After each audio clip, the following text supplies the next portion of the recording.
Oh, kuat dalam masalah ya. Oke.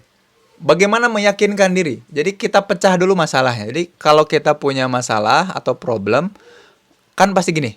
Kalau kita mempersepsi atau menganggap bahwa sesuatu yang terjadi pada kita itu sebuah beban atau masalah, maka saat itulah kita disebut dengan orang yang stres ya. Jadi karena stres itu definisinya adalah ketika kita mempersepsi sebuah kejadian sebagai hal yang membebani atau tidak menyenangkan, maka itu disebut dengan stres. Apa yang perlu kita lakukan saat stres? Memang saat stres membuat kita otomatis tidak yakin. Kenapa tidak yakin? Ya karena kita terserang pikirannya, perasaannya, fisiknya. Bener gitu, gue bisa nggak ya? Nah, apa yang perlu dilakukan? Yang perlu dilakukan adalah pertama, tapi sadari punya masalah.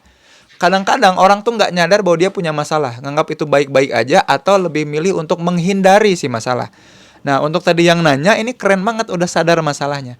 Tinggal ke poin kedua, sudah sadari punya masalah. Yang kedua adalah melakukan identifikasi. Nah, di poin satu ini juga banyak orang yang nganggap masalah itu sebagai ujian dari Allah. Enggak, padahal orang itu dikasih masalah itu karena Allah tuh sayang. Kan la yukallifu. Yukallifu tuh kap, lam sama fa itu padanan kata sama cinta.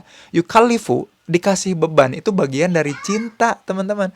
Jadi Allah tuh mencintai kita kalau ngasih beban itu. Sama kayak dosen. Dosen itu ngasih tugas ke mahasiswa bukan karena ingin merusak, bukan ingin menghinakan, bukan ingin merendahkan, bukan ingin menyiksa, tapi supaya mahasiswa dapat skill tertentu. Nah, Allah tuh ngasih masalah yukalifu untuk kita supaya naik levelnya. Makanya la yukalifullahu nafsan illa wus'aha, supaya kita berusaha dan kita dapat kemampuan yang akan membuat diri kita lebih baik. Allah tuh mau ngasih skill, makanya ngasih masalah. Dosen ngasih tugas supaya kita dapat skill baru, pengetahuan baru. Nah, itu yang pertama, sadari dulu. Yang kedua, identifikasi. Nah, ini yang suka bikin orang stres tapi bingung nggak tahu harus gimana meyakinkannya adalah karena nggak bisa mengidentifikasi mana yang ada dalam kontrol diri, mana yang di luar kontrol diri. Itu harus diidentifikasi.